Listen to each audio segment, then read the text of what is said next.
Broers en susters, die res van ons, kan maar ons plekke inneem. Baie welkom by die baie spesiale seremonie van oom Claude en van Tinkie. Dis vir ons 'n geweldige voorreg om hier te wees saam met julle en dis vir ons 'n geweldige voorreg om getuies van julle spesiale geleentheid te wees.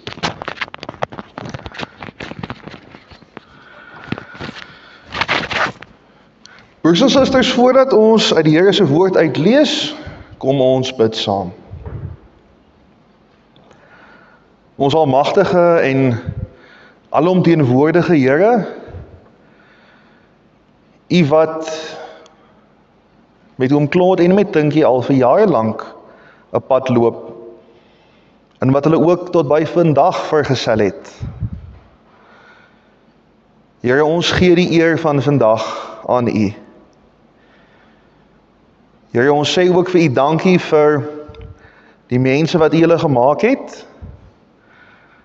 Ons sê vir U dankie vir al die vriende en familie wat ook vandag hier is om deel te hê aan die vreugde. En ons vra dat as ons nou uit die woord uit sal lees, dat U dit vir ons ryklik sal seën. Amen. Ons lees vandag uit die profeet Jeremia.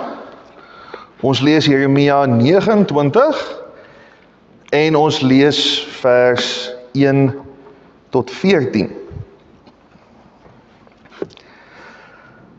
Dit is die woorde van die brief wat die profeet Jeremia uit Jerusalem gestuur het na die res van die oudstes in ballingskap en na die priesters, die profete en die hele volk wat Nebukadneser uit Jerusalem in ballingskap weggevoer het na Babel, nadat koning Jegonia, die koninginmoeder en die eunuchs, die hoë amptenare van Juda en Jerusalem, die vakmanne en metaalwerkers reeds uit Jerusalem vertrek het, deur bemiddeling van Elasa, seun van Safan, en Gemaria, seun van Gilkia.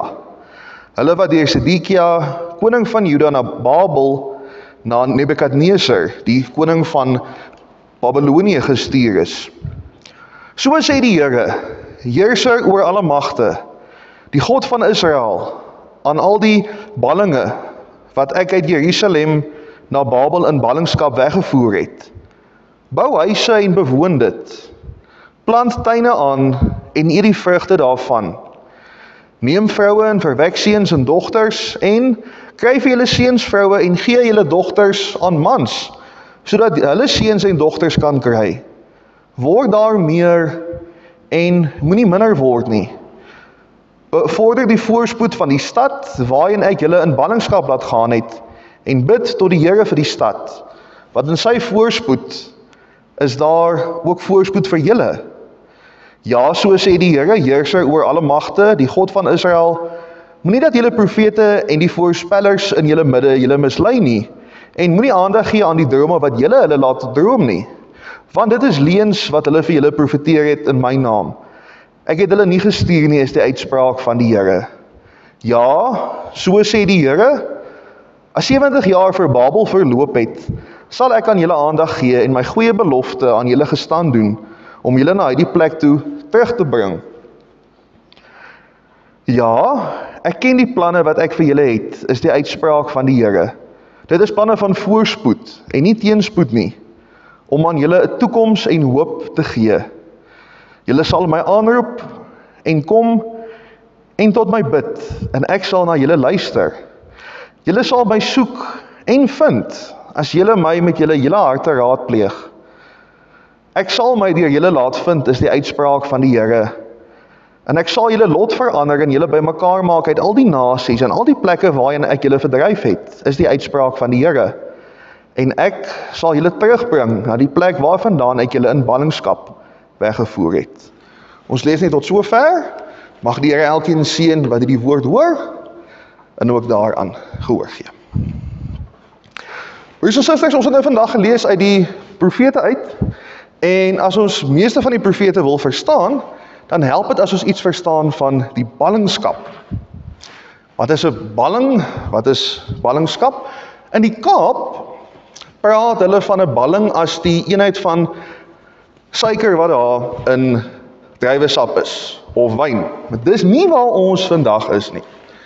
Daar's 'n paar maniere om die ballingskap te verduidelik. Ons kan sê dis soos 'n omgekeerde huisarrest. Jy mag oral wees, behalwe by die plek waar jy hoort. Ons sou ook kon sê dis soos 'n ontvoering, sonder 'n dreigbrief en sonder 'n losprys. Jy word net weggevat, vreemde land wat jy nie ken nie. Jeremia is geskryf aan die land Juda. Juda was een van die 12 stamme van Israel gewees, en dit was die grootste een in Suid-Israel, en toe Israel in twee geskeur het, na die dood van koning Salomo, toe was daar 'n Ephraim in die noorde en 'n Juda in die suide. En toe in 586 voor Christus, toe verskyn die Babyloniërs voor Juda se stoep, en hulle maak skoonskip. Dit was vreeslik geweest. Hulle breek die tempel van Salomo af, en hulle deps almal wat net lyk of hulle geleerd is. Jy moet nog net lyk asof jy al ooit 'n pen of 'n veer vasgehou het, en hulle het jou gesteel. Die koningshuis, die familiehoofde, die ambagswerkers, die skribas, almal is net weggevat na 'n land wat hulle nie geken het nie.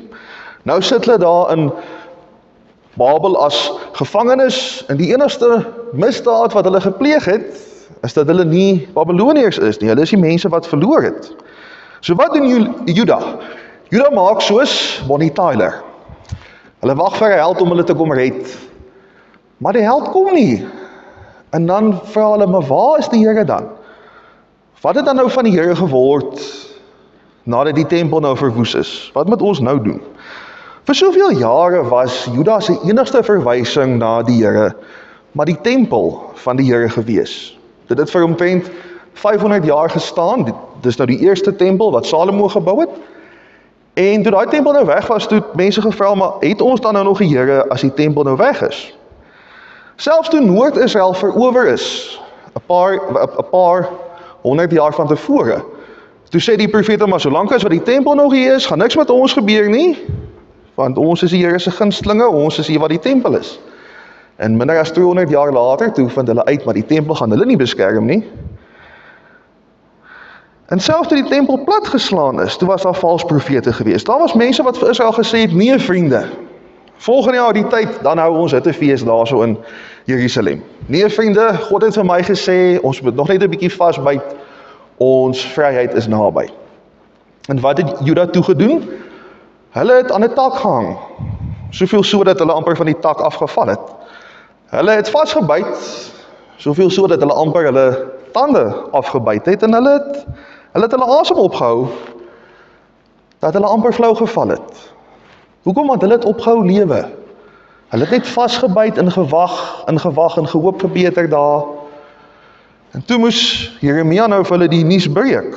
Hierdie ballingskap gaan vir 70 jaar lank duur. Juda moet die beste daarvan maak, hulle moet daaraan gewoond raak, en dan as daai tyd verby is, dan sal God weer vir Juda herstel. Ek onthou so goed, die eerste dag wat ek vir oom Claude en vir Tinkie saam gesien het, hulle het in die erediens gesit, hulle het daar gesit, min of meer daar waar oom Mani hulle nou sit, en Victoria Wes is nie 'n stad nie, ons is 'n kleinerige plekjie, maar ons skinder ook nie meer as meeste gemeentes nie. En toe die volgende oggend toe ons personeelvergadering gehou het, tannie Alta van der Merwe was nog die skriba gewees. Toe sit ons nou daar soos twee stout skoolkinders, en ons sê, maar het jy gesien? Ja, nie gesien. Maar dit het niks met ons uit te waai nie, niks met ons te doen nie. En dit het nie, bokker om met ons uit te waai. En dit was vir my so spesiaal gewees, want ek onthou oom Leon en tannie Lenet se roudienste, ek het dit self nog behartig. Maar daar was ook 'n deel van my wat so bly was vir hulle, so opgewonde is, vir hulle nog steeds is vandag, want as ek 'n familielid gehad het, en hulle het met een van die twee uitgegaan, en daar was planne gewees, dan sou ek geweet het, maar hulle is in goeie hande. Hulle gaan mooi gekyk na word. En toe eendag, 'n paar maande later, toe was ek by Tinkie vir iets. Ek kan nie presies onthou waaroor nie, maar oom Claude was ook daar gewees. En Dis nou die vraag wat ek wou gevra het. Die vraag wat ek wou vra is, hoe ver het julle twee gevorder met julle verwerking van die afsterwe van julle geliefdes? Dis die vraag wat ek wou gevra het. Die vraag wat uit my mond gekom het, nadat dit eers by my voet gegaan het, was, hoe vorder julle twee se proses? En hoe dink jy my nie geklap het nie, weet ek tot vandag nog nie, want ek het nooit bedoel om so in die arme mense se liefdeslewe in te delf nie, dit het niks met my te doen gehad nie. Ek het nooit bedoel om vir hulle te vra of hulle nou amptelik is of nie, maar vragtig dink jy sê vir my. Nee, ons is nou al besig om mekaar te vertroos vir 'n paar maande en dinge beweeg na 'n kant toe. En dit was vir my so spesiaal gewees, behalwe dat ek nie geklap was nie, omdat dit het vir my iets baie spesiaals gesê van wie hulle twee is en van waaroor hulle verhouding gaan. Ek wonder of dit nie miskien die Heilige Gees is wat my so dom laat praat het daai dag nie. Want dit het vir my gesê, vertroosting en omgee is vir hulle twee baie belangrik, en dat hulle bereid is om hulle harte oop te maak vir iemand wat goed vra wat heeltemal onvanpas is. En toe, deur die jare, het hulle ook aan mekaar aangehou om deernisvolle en vreeslose liefde te bewys. Hulle het mekaar versorg, hulle het mekaar vertroos. Nou in die kerk praat ons dikwels van ons getuienis. Wat is ons getuienis? Wat is die kerk se beeld na buite? En daar's verskillende maniere om hierdie getuienis uit te leef. Dit kan so dramaties wees, soos 'n onverstaanbare, miskien bonatuurlike gebeurtenis op een geleentheid. Of dit kan so eenvoudig wees, soos die manier wat ek die mense behandel wat oor my pad kom. Nou in die Bybel is daar 'n storie van die profeet Biliam, en op een stadium het self sy donkie die Here se werk raak gesien toe Biliam nie het nie. So enige iemand kan op een stadium vir een dag, vir 'n paar minute, God se instrument wees. Ek dink om elke dag op te daag met jou liefde, met jou hart, en om goed te wees vir die mense rondom jou. Ek dink dit is baie moeiliker. En ek dink dit kan ook 'n baie kragtige getuienis wees. Dit vat groot toewyding en 'n veel groter hart om 'n jarelange simbool van liefde te wees. Al is dit net vir 'n paar mense. Die een wat vandag daar vir my kom hallo sê, die een wat ek môre kry in die winkel, daai mense wat oor my pad kom. Hulle is my naaste. En wie is dan nou nader as ons aan die mense wat ons 'n lewe meedeel? Ek is so bly die Here het julle twee vir mekaar gegee. Ons almal kan sien hoe verlief julle is en hoe mooi julle met mekaar werk. En dit is omdat julle so oulik is. Ja, dit is. Maar dit is ook omdat die Here deur julle werk. En dit is ook omdat die Here julle gebruik om vir mekaar te wys hoe lief God julle het. Nou aan die einde van vandag se skriflesing dan draai Jeremia se boodskap. Dit was eers, dis nou die nuwe normaal, raak dit gewoond. Maar dan raak dit 'n opdrag om nie te gaan lê nie, om nie net te oorleef nie, maar om te blom. Hulle moet hulle kinders laat trou, hulle moet hulle beywer vir die beswil van Babelonië, en dis rof om te hoor, want dis dieselfde Babelonië wat hulle in kettings by die huis weg het in die eerste plek. So dit is rof. En dan is daar vers 11. Baie mense haal Jeremia buite konteks aan, veral vers 11, en dit maak my so vies. Vers 11 beloof 'n voorspoedige en 'n mooi toekoms, ja, maar ons moet onthou, ons is nie die oorspronklike teikengehoor van Jeremia nie, dit is die mense wat daar in ballingskap is, en hulle het ook nou net gehoor, hulle ballingskap gaan vir 70 jaar lang wees. So Jeremia beteken nie dat God enige tragedie wat net durf kyk na ons om dit daar en dan weg gaan jaag nie, want ons weet ook dis nie hoe die lewe werk nie. Maar wat dit wel beteken, is dat as die stampe en die stote van die lewe kom, dan is ons nie alleen daar nie, want dit het nie die laaste sê oor ons nie. Die Here is nog steeds daar in daai moeilike omstandighede by ons. Partykeer verander God niks van ons omstandighede nie, behalwe ons wat 'n bietjie sterker raak. Ander kere doen God 'n wonderwerk, of dit nou onverklaarbaar is of nie. En ander kere, soos wat die res van ons ook vandag van kan getuig, ander kere stuur God 'n spesiale mens oor ons lewens. Mense wat ons opbou, mense wat ons 'n bietjie help afstof, en mense wat ons help om weer die mooi in die lewe raak te kan sien.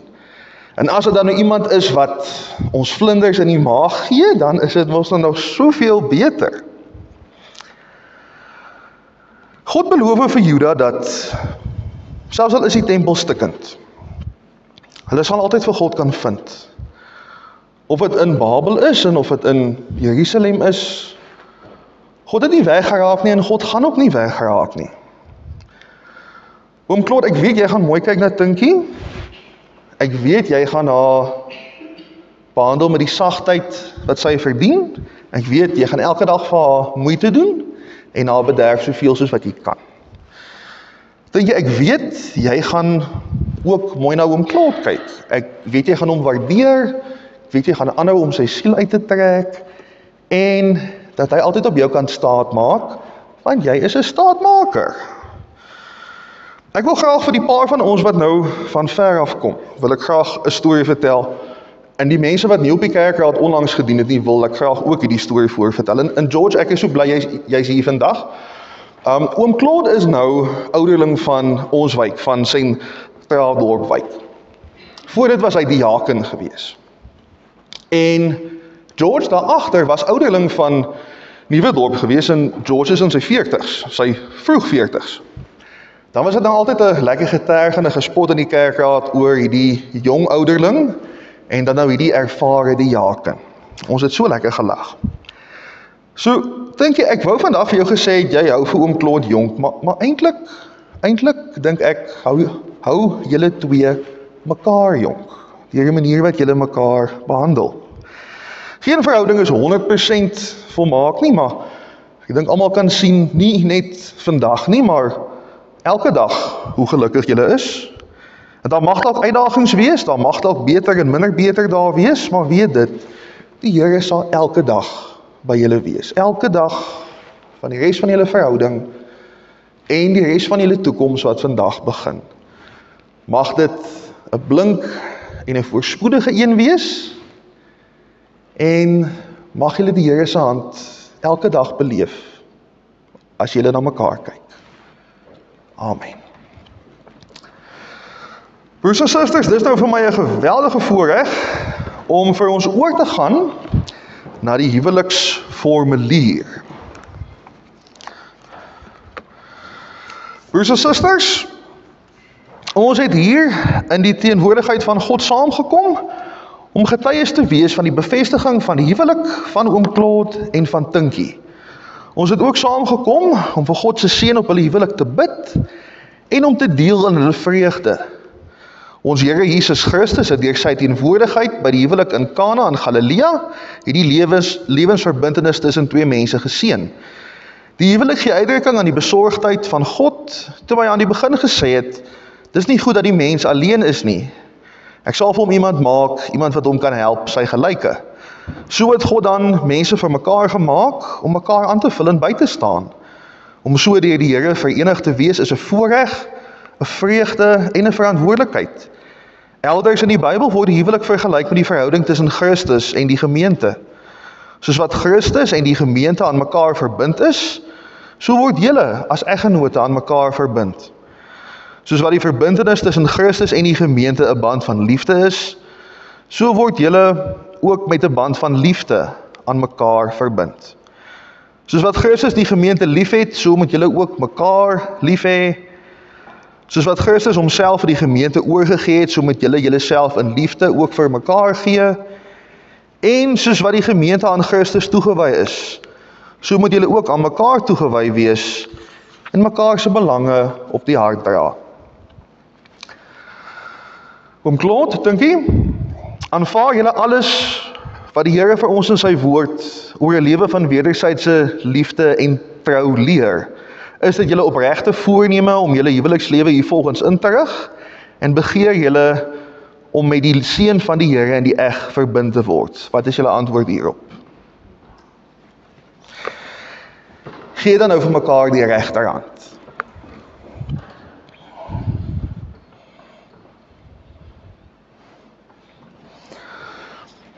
Oom Claude, aanvaar jy almal wat hier teenwoordig is as getuies, dat jy Tinkie tot jou wettige vrou aanneem? Beloof dan hardop, voor God en sy gemeente, beloof ek, Claude, liefde en trou, vir altyd en in alle omstandighede, aan my bruid Tinkie. Sê dit vir haar. Tinkie, aanvaar jy almal hier teenwoordig as getuies dat jy oom Claude tot jou wettige man neem?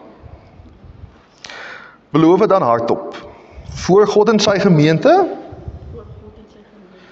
beloof ek Tinkie, liefde en trou, vir altyd en in alle omstandighede, aan my bruidegom, Claude. Verklaar julle albei dat sover julle kennis strek, daar geen wettige beswaar is teen julle voorgenome huwelik nie. Hiermee verklaar ek dan dat Tinkie en oom Claude wettig en met die seun van die Here getroud is. Ons kan so lank geleentheid gee vir die ringe om na vore te kom.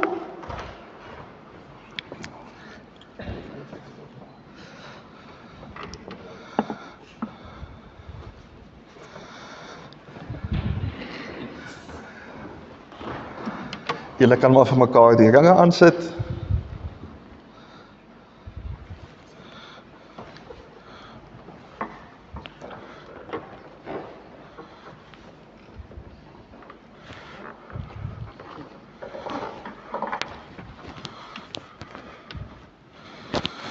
Dan kan julle maar na die gemeente toe kyk en dan kan ons saam bid.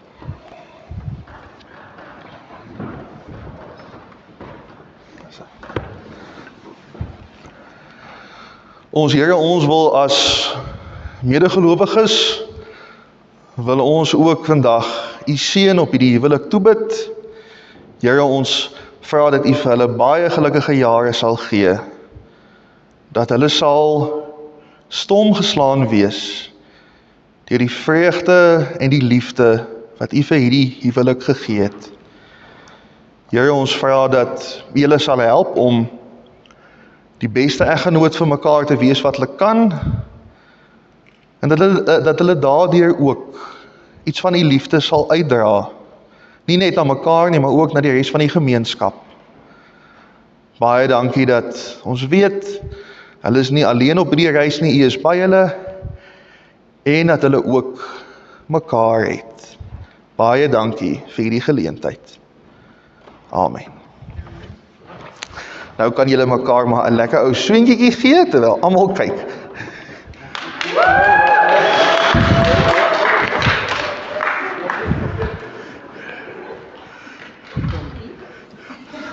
Broers en susters, soos wat die bruidspaar na die gemeente toe kyk, gaan ons vir hulle 'n liedjie sing. Ons kan dit doen soos wat ons sit. Indien u die vrymoedigheid het om as gebaar van seën ook u hand na hulle toe uit te steek, is u meer as welkom. Ons gaan sing lied 268, laat Heer u seën op hul daal.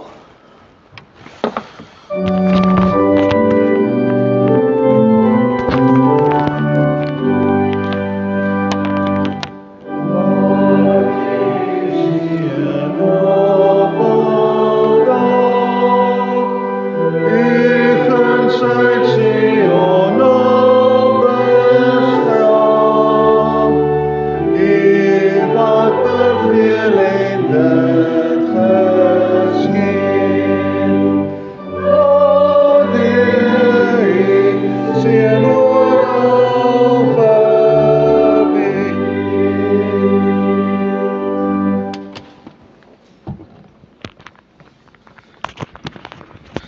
Dan spesiaal vir hulle het ons 3 musikante wat ons nou gaan, wel, meestal vir hulle gaan seën met 'n liedjie, maar ook die res van ons, want ons gaan dit hoor. En ons kry nou geleentheid vir ons sang item.